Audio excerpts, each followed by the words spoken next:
என்னாச்சு? சீக்கிரம் எந்திரிங்க. குர் குர் குர். கொரட்டைய பாரு, என்னமோ மாட்டையே முழுங்கிட்டு தூங்குற மாதிரி கொர்ரு கொர்ருங்கிறா. ஏய் குளிச்சி, இந்தாடி எந்திரிக்கிறியா இல்ல இப்ப பச்சதைய கொண்டு மூஞ்சில ஊத்தா? டேய் இப்போ உனக்கு என்னடா வேணும்? எதுக்குடா வந்து காது பக்கத்துல நின்று கத்திக்கிட்டே இருக்கிற? அடியே சீக்கிரம் எந்திரிடி. அப்படியே அக்காங்களையும் எழுப்பு. மணி 11 போகுது. 1 மணிக்கு படம். படத்துக்கு போனா நீ போக வேண்டியதானே? எதுக்கு என் உயிரை போட்டு வாங்குற? நான் தூங்கணும் போ. இங்க பாரு, இப்போ ஒழுங்கா எந்திரிக்கிறியா? நான் அம்மாவை கூப்பிடவா? அம்மா வந்து எழுப்ப சொல்லவும்னா நான் எழுப்பினேன். வரலன்னா நான் அம்மாவை கூப்பிட்டுருவேன் பாரு. மா மா இங்க வாமா. இவ எந்திரிக்கவே மாட்டேங்கிறா. நீ என்னன்னு கேளு. டேய் பெருக்கடா அலறிட்டு இருக்கிற, சும்மா இருக்க முடியாதா? ஏய் கவி கவி ப்ளீஸ் டி, கொஞ்சம் அக்காங்களையும் எழுப்ப. படத்துக்கு லேட் ஆயிடுச்சு.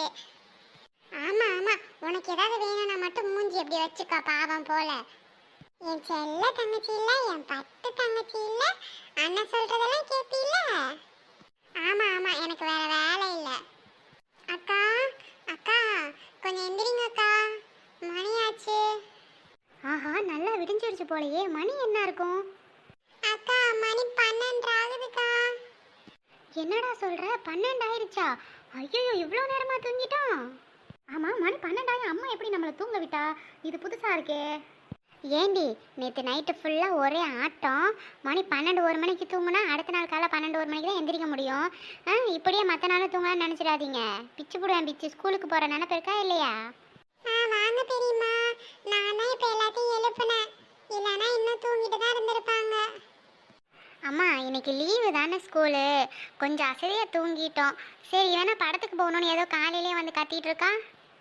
ஆமாம் ஆமாம், ரொம்ப அசதி இல்லை. நேற்று ஃபுல்லாக வேலையை பார்த்து டயர்டாகி தூங்குறீங்க. ஆமாம் பாவம், அந்த பையன் காலையிலே வந்து எழுப்பிட்டு இருக்கான். அவனுக்காவது கொஞ்சம் சீக்கிரம் எந்திரிக்க கூடாதா? உங்கள் அப்பா நேற்றே டிக்கெட்லாம் புக் பண்ணிட்டாராம். சரி குளிச்சு கிளம்புங்க. அப்படியே சாப்பிட்டு ஆட்டோ வர சொல்லியிருக்கேன். கிளம்புவோம், மணியாச்சு. 2 மணிக்கு படமா. எப்போ ரெடியாகி போகிறது? சீக்கிரம் சீக்கிரம். சரிம்மா கிளம்புறோம். சித்தி எங்கள் ஆளை காணோம். அவள் அடுப்படியில் சாப்பாடு ரெடி பண்ணிகிட்டு இருக்கா. சரி ஒரு ஒருத்தையாக குளிச்சுட்டு சீக்கிரம் வாங்க. சரி பெரியம்மா, நீங்க போங்க. நீங்க போய் வேலை ஏதாவது இருந்தா பாருங்க, நாங்க ரெடி ஆயிடுறோம். சரிப்பா சீக்கிரம் வாங்க. அடே கார்த்தி, நீ போய் கொஞ்சம் சீக்கிரம் குளிச்சிரியா ஃபர்ஸ்டா? ஹலோ மேடம், நாங்களாம் காலைல 9 மணிக்கே குளிச்சாச்சு. நீங்க தான் இவ்வளோ நேரம் தூங்கிட்டு இருக்கீங்க. நாங்க குளிச்சு ஒரு ரவுண்டு ஃப்ரெண்ட்ஸ் எல்லாம் பார்த்துட்டு வந்தாச்சு. என்னடா நீலாம் லீவுனால குளிக்கவே மாட்டேன், அதிசயமா குளிச்சிருக்க. அட கடவுளே, என்னடா கார்த்தி குளிக்கிறதே இல்லையோ? அப்போ சனி ஞாயிறுலாம் அட குடிக்காத பாண்டியானி. அப்போ ஏண்டி உன்கிட்ட இப்போ இதெல்லாம் கேட்டாங்களா? இந்த விளக்கெல்லாம் உனக்கு தேவையாப்போ? ஒழுங்கா குளிச்சுட்டு கிளம்புற வழியே பாரு. உண்மையை சொன்னா என்ன உனக்கு கோவம் வருது? உண்மையை தானே சொன்னேன், நானே பொய்யா சொன்னேன்? ஊரை விட்டு ஊர் வந்து அசிங்கப்படுத்திட்டு இருக்கா. பிள்ளைய பாரு, வீட்டுக்கு வரட்டும். தலையிலேயே கொட்டு கொட்டுன்னு கொட்டினாதான். நம்ம கம்பெனி சீக்கிரட்டை வெளியில சொல்லி நம்ம இமேஜை ரொம்ப ஸ்பாயில் பண்ணிட்டா. குள்ளச்சி வாடி உனக்கு இருக்கு. டே கார்த்தி, நீ மைண்ட் வாய்ஸ்ன்னு சொல்லி சத்தமாக பேசிகிட்டு இருக்க. போ போ. சரிக்கா, நான் ஃபர்ஸ்ட் போய் குளிச்சுட்டு வந்துடட்டுமா? போ கவி, நீ போ. நீ இந்த பாத்ரூம் யூஸ் பண்ணிக்கோ, குளிச்சுட்டு வா. அதுக்கப்புறம் நாங்கள் ஒரு ஆளாக போய்க்கிறோம். இந்த நெட்டவள்ளி கீதா வேற படத்துக்கு வரேன்னு சொன்னாங்க. அவளுக்கும் சேர்த்து தானே டிக்கெட் எடுத்திருக்கு. இப்போ என்ன சொல்ல போகிறாங்கன்னு தெரிய ஒரு ஃபோனை போட்டு கேட்போம். ஹலோ நெட்டவள்ளி, நாங்களாம் கிளம்பிட்டு இருக்கோம். இன்னைக்கு படத்துக்கு போகலான்னு சொல்லியிருந்தேனே, வரேன்னு சொல்லியிருந்தேன். வரியாம்மா? சரி சரி, நீ மட்டும் வரியா? உங்களை சோமு வராரா? தனியாக தான் வரியா? சரி. ஆட்டோ சொல்லியிருக்கிறேன். இன்னொரு ஆட்டோ சேர்த்து சொல்லியிருட்டாப்போ. கீதா வரேன்னு இருக்கா. இடம் பத்துமா என்னன்னு தெரில, பசங்களாம் இருக்கிறாங்கல்ல. அப்படியா, நீ வண்டியில் வந்துடுறியா? கீதாவையும் கூப்பிட்டுக்கிறியா? சரி இவளே, சரி. 2 மணிக்கு படமா, மணியாச்சு. நீ அப்படியே ரெடியாகி வந்தீங்கன்னா கரெக்டாக இருக்கும். ஆமாம், நாங்களும் சாப்பிட்டு எல்லாம் ரெடியாக இருக்கோம். படமா? அதான் ஏதோ அரண்மனை 4 ஏதோ வந்திருக்குதாமே. ஆமாம் ஆமாம், சரி சரி வாம்மா. நான் வச்சிட்றேன். ஹலோ ஹலோ, உன் மாமியார்கிட்ட சொல்லிட்டு வாடி. அவங்கக்கிட்ட சொல்லாமல் வந்து மறுபடியும் சண்டை வரப்போகுது. சரி சரி சரி வா. என்னக்கா யார்கிட்டயும் ஃபோனில் பேசிகிட்டு இருந்த மாதிரி இருந்தது? ஆமாண்டி, இந்த நெட்டவள்ளி படத்துக்கு வரேன் இருந்தா. அவளுக்கு தான் ஃபோன் போட்டேன். எப்போ வராளா இல்லையான்னு கேட்டேன். அப்படியே மாமியார்கிட்டையும் சொல்லிட்டு வர சொன்னேன். இல்லைனா அவங்க மாமியார் வேறு சண்டை போடுவாங்கள்ல, அதுக்கு தான். ஏன் மாமியாருக்கு இவளுக்கும் சண்டை வந்துட்டே இருக்கா என்ன? அந்த கதையை ஏன் கேட்குற? கல்யாணம் நாள்லேருந்து 2 பேருக்கும் ஆகிறதே இல்லை. அந்த அம்மாவும் எதுக்கு எடுத்தாலும் திட்டிகிட்டே இருக்காங்க. இவளும் அதுக்கேற்ற மாதிரி தான் நடந்துக்கிறா. வீட்லேயே தங்குறது இல்லை, எங்கேயாவது ஓடி ஓடி போயிடுறா. அவங்களுக்கும் கோவம் வருமா இல்லையா? எங்கே போனாலும் சொல்லிட்டு போகிறதில்ல.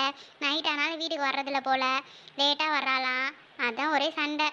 அதான் சொல்லிட்டு வாடி அப்படின்னு. ஸ்டார்டிங்கில் அப்படிதாக்கா இருக்கும். அதுக்கப்புறம் 2 பேருக்கும் போக போக செட் ஆயிரும். அக்கா, உங்ககிட்ட சொல்ல மறந்துட்டேன். மாப்பிள்ளை ஃபோன் பண்ணார். ஆமாம், சாயந்தரமே வர சொன்னார். அப்புறம் நான் சொன்னேன், பசங்களாம் கூட்டிகிட்டு எப்படி பஸ்ஸில் வர்றது அப்படின்னு. நான் வரேன், வந்து கூட்டிகிட்டு போகிறேன்னு இருக்காருக்கா. நைட்டு வருவாருன்னு நினைக்கிறேன். அப்படியா? கொஞ்சம் முன்னாடியாவது வர சொல்லியிருக்கலாம்ல, எல்லோரும் சேர்ந்து படத்துக்கு போயிருக்கலாம்ல. அவர் எங்கே படத்துக்குலாம் வர போகிறாரு? அதெல்லாம் வேணாக்கா. நைட்டு வந்துட்டு அப்படியே கூட்டிகிட்டு போவார். இல்லைன்னா அங்கே நாங்கள் காலையில் கிளம்புற மாதிரி இருக்கோம். சரிம்மா, அதெல்லாம் பார்த்துக்கலாம். சரி, பசங்களும் என்ன பண்ணுறாங்க? சாப்பிட்டாங்களா? எல்லாரும் சாப்பிட்டாங்கக்கா, ரெடி ஆகிட்டாங்க. அதை வந்துடுவாங்க. நீயும் போய் சாப்பிட்டு வந்துடுறேன். இல்லைடி, 11 மணிக்கு தானே அந்த மோரை கரைச்சி குடித்தேன். அதுவே வயிறு திம்முன்னு இருக்க மாதிரி இருக்குது. சாயந்தரம் போயிட்டு வந்து அப்புறம் எதாவது சாப்பிட்டுக்கலாம் ஒரேடியாக நைட்டுக்கு. சரி, நாட்டோ வந்துச்சு போல், வெளியில் இடத்தி கூட்டிகிட்டு வா, நான் வீட்டை பூட்டிட்டு கிளம்பலாம். டே கார்த்தி, கவி, வித்யா, திவ்யா எல்லாரும் வாங்க, ஆட்டோ வந்துச்சு, கிளம்பணும், சீக்கிரம் வாங்க. சரிக்கா, நாங்கள் வெளியில் நிற்கிறோம், நீ வீட்டெல்லாம் பூட்டிட்டு வா. சரி சரி, பார்த்து போங்க. புறவாச கதவை வேற சாத்தணும். சிலிண்டர் ஆஃப் பண்ணானா என்னன்னு தெரில, ஒரு தடவை பார்த்துட்டு கிளம்ப வேண்டியதான். சரிம்மா, எல்லாரும் பார்த்து ஆட்டோவில் ஏறுங்க. நான் அந்த கீதா கிட்ட சொல்லிட்டு வரேன். சொல்லிட்டு வாக்கா, எல்லாரும் ஒன்றாவே ஏறலாம். நாங்கள் வெயிட் பண்ணுறப்போ. கீதா, கீதா. பாக்கியாக்கா, ரெடி ஆகிட்டிங்களா? நெட்டவழி ஃபோன் பண்ணாக்கா, நானும் இப்போ தான் ரெடி ஆகிட்டேன். நீங்கள் முன்னாடி ஆட்டோவில் போங்க, நாங்கள் 2 பேரும் வந்துடுறோம். அப்படியாம்மா, அவளே ஃபோன் பண்ணி சொல்லிட்டாளா? சரி, 2 பேரும் பார்த்து பத்திரமா வாங்க, நாங்கள் முன்னாடி போய் வெயிட் பண்ணுறோம். சரிங்கக்கா, நீங்கள் கிளம்புங்க. சரி, எல்லாரும் ஆட்டோவில் ஏறுங்கப்பா, சீக்கிரம். கொஞ்சம் அட்ஜஸ்ட் பண்ணி உட்காந்து வாங்க, பக்கத்தில் தானே தேட்ரு. என்ன பாக்கியாக்கா, எங்கள் கூட வேணா பேசாமல் மடியில் வந்துடுறீங்களா? இடம் இல்லை போல், ரொம்ப வெளியில் உட்காந்துருக்க மாதிரி இருக்குக்கா. இல்லைம்மா, போதும் பக்கத்தில் தானே. இப்போ நான் இப்படியே போயிடுறேன், ஆட்டோலேயே போயிடுறேன். நெட்டவழி எங்கே ஆளை காணோம்? வந்துட்டுருக்கேன்னா இன்னுமா வரா? என்ன கீதாக்கா, ரொம்ப நேரம் வெயிட் பண்ணிட்டு இருக்கீங்க போல. பாக்கியாக்காலாம் கிளம்பிட்டாங்களா? வா நெட்டவழி, இப்போ தான் கிளம்புறாங்க. நீயே இவ்வளோ நேரம் லேட் ஆவறியா? என் கதை உங்களுக்கு தெரியாதா? எப்பவும் போல தான் மாமியார் கிளப்பிட்ட பர்மிஷன் வாங்கிட்டு வரதுக்குள்ளேயும் போதும் ஆயிடுச்சு. சரிக்கா, போகலாமா? சரி நெட்டவழி, வண்டியை திருப்பிக்கிறியா இல்லை இப்படி ஏறவா? இல்லைக்கா, நேராகவே போயிடலாம், ஏறுங்க. அப்படியே போகிற வழியில் ஒரு குறுக்கு பாதை இருக்குது, அப்படியே பிடிச்சி சீக்கிரமாக போயிடலாம். உட்காந்துட்டு நெட்டவழி, போகலாம். ஆமாம், அரண்மனைக்கு ஒரு படம் ரிலீஸ் ஆகி 1 மாதத்துக்கு மேலே ஆகுதே, என்ன இப்போ போகிறாங்க? ஏண்டி, நம்ம படத்துக்கு போகிறதே ஆளுக்கு ஒரு தடவை, அம்மாசிக்கு ஒரு தடவை. நீ வேற ஏதோ ஒரு படம் போகணும் இல்லையா? ஆமாம், அதுவும் கரெக்டு தான். சரி, வீட்டில் இருக்கிறதுக்கு படத்துக்கு போயிட்டு வந்தாவது கொஞ்சம் நல்லாயிருக்கும். ஆமாம், உங்கள் பையன், உங்கள் வீட்டுக்காரெலாம் யாரும் வரலையா? இல்லை நெட்டவள்ளி, பையனும் அவரும் காலையிலே அவங்க தம்பி வீட்டுக்கு கிளம்பிட்டாங்க. சரி, தனியாக வீட்டில் இருந்து நம்ம என்ன பண்ணுறது? அதனால தான் நானும் படத்துக்கு கிளம்பிட்டேன். சரி, நீ ஏன் ஒரே இடத்துல அங்கிட்டு இங்கிட்டு மாறி ஓட்டிகிட்டு இருக்க? சீக்கிரம் போ. அட, என்ன ஓட்ட தெரியாத மாதிரி சொல்லிட்டு இருக்கீங்க? போக வேண்டிய இடத்துக்கு கரெக்டாக கொண்டு போய் சேர்க்கறனா இல்லைன்னு பாருங்க. ஐயோ, இதை சொல்கிறதே ஏதோ ஒரு மாதிரி இருக்கே. கடவுளே, தேட்டருக்கு நல்லபடியாக போய் சேர்ந்தா சரிதான். ஆமாம், என்ன தேட்டரில் நம்மளை தவிர கூட்டமே இல்லை? அக்கா, படம் ரிலீஸ் ஆகி ரொம்ப நாள் ஆகுதுக்கா. அதான் இதுக்கப்புறம் தான் கொஞ்சம் கொஞ்சமாக கூட்டம் வரும். அப்படியாம்மா? சரி கீதா. பெரியப்பா வந்துட்டாரு. பாப்கார்னு கோக்லாம் வாங்கிட்டு வராரு. ஜாலி. ஏங்க, வந்துட்டீங்களா? வாங்க. ஆமாம், அந்த பிரேக் விடுவாங்கல்ல, அப்போ போய் வாங்கிக்கிட்டா என்ன? இப்போவே ஏன் இதெல்லாம் வாங்கிட்டு வந்துட்டீங்க?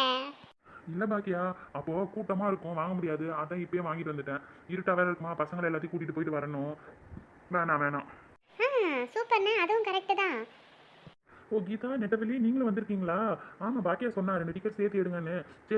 சரி உட்காருங்கம்மா, எல்லாரும் வரிசையாக பார்த்து பத்திரமா உட்காருங்க. படம் ஆரம்பிச்சிச்சு. உட்காருங்க, எல்லாரும் அமைதியா உட்காருங்க. டேய் கார்த்தி, ரொம்ப ஓவராக ஆட்டம் போடாதடா. தேட்டரில் நம்மளை தவிர யாருமே இல்லைடா. ஏன்டா படம் ஓடி முடிஞ்ச படத்துக்கு கூட்டிகிட்டு வந்து டார்ச்சர் பண்ணுற நீ? ஆமாம் வித்யா, அவங்ககிட்ட நல்லா சொல்லு. படம் ஓடிடியிலே வந்துருச்சு, இதுக்கப்புறம் எல்லாரும் அவங்க வீட்டில் பார்ப்பாங்க. சரி எல்லாரும் சும்மா சத்தம் போட்டுக்காதீங்க.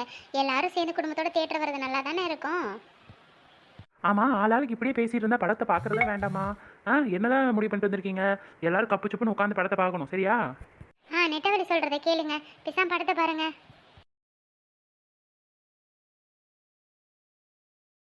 பரவாயில்ல, பேய் படம்னாலும் சும்மா சொல்லக்கூடாது, நல்லா தான் இருக்குல்ல? ஆமாக்கா, எனக்கும் இந்த அரண்மனை படம்னா ரொம்ப பிடிக்கும்க்கா. என்ன பயந்துட்டீங்களா எல்லாரும் பேய் பார்த்து? இந்த கவிக்குட்டி தான் ரொம்ப நல்லா பயந்துருப்பா. உனக்காக தாண்டி இந்த படத்துக்கு கூட்டிட்டு வந்தேன். டேய் ரொம்ப ஓவரா பேசாதடா. உன்னை வச்சுக்கிறேன் இரு. வேணும்னு தானே நீ என்ன பேய் படத்துக்கு கூட்டு வந்த. சரி சரி எல்லாரும் வீட்டில் போய் பேசிக்கலாம். கிளம்புங்க கிளம்புங்க. எப்பாடா படத்துக்கு போயிட்டு வரதுக்குள்ளேயும் போதும் ஆயிடுச்சு. எவ்வளோ உடம்புலாம் டயர்ட் ஆயிடுச்சு. 3 மணி நேரம் படம் போனதே தெரியலல்ல. ஆனால் ஆமாம் பாக்கியா, நீ சொல்கிறது கரெக்டு தான். எனக்கே அப்படி தான் இருக்குது. ஒரு நாளைக்கு படத்தில் போய் உட்காந்துருக்கு எவ்வளோ கஷ்டமாக இருக்குது. அப்பப்பப்பா முடியல, முதுகெல்லாம் வலிக்குது போ. சரிங்க, நான் எண்ணெய் போட்டு நல்லா தேய்ச்சி விட்றேன். ஏங்க உங்ககிட்ட சொல்ல மறந்துட்டேன். என் தங்கச்சி மாப்பிள்ளை நைட்டு வராராம். வந்து பசங்களெல்லாம் கூட்டிகிட்டு போகிறேன்னு சொல்லியிருக்காரு. நீங்கள் என்ன அவர்கிட்ட அந்த விஷயத்தை பற்றி பேசுகிறீங்களா? அதான் பாக்கியா, நானும் யோசிச்சு வச்சுருக்கேன். வரட்டும் பார்ப்போம். அவன் என்ன வேலைக்கும் போக மாட்டேங்கிறான். நம்மளாம் சொன்னால் கோவம் தான் வருது. ஆமாங்க, என்ன பண்ணுறது, 2 பிள்ளையும் ஆகி போச்சு இல்லையா? அதுங்களையும் கரை சேர்க்கணுமா இல்லையா? இவன் இப்படியே இருந்தானா என்ன பண்ணுறது? எங்கள் வீட்டில் சப்போர்ட்டும் ஒன்றும் பெருசாக இல்லை. இவன் நிலைமை நினச்சாலும் கஷ்டமாக இருக்குது. இந்த ஒரு தடவை பேசி பாருங்கள், பார்ப்போம் அதுக்கப்புறம். சரி சரி வரட்டும். நம்ம என்ன பண்ண முடியும்? அவன் பிள்ளை பொண்டாட்டி மேலே அவனுக்கு அக்கறை இல்லைன்னா நம்ம என்ன பண்ணுறது? பேசுவோம். சரி சரி, நான் போய் கொஞ்ச நேரம் படுக்கிறேன். அப்புறம் இழுப்பேன் என்ன.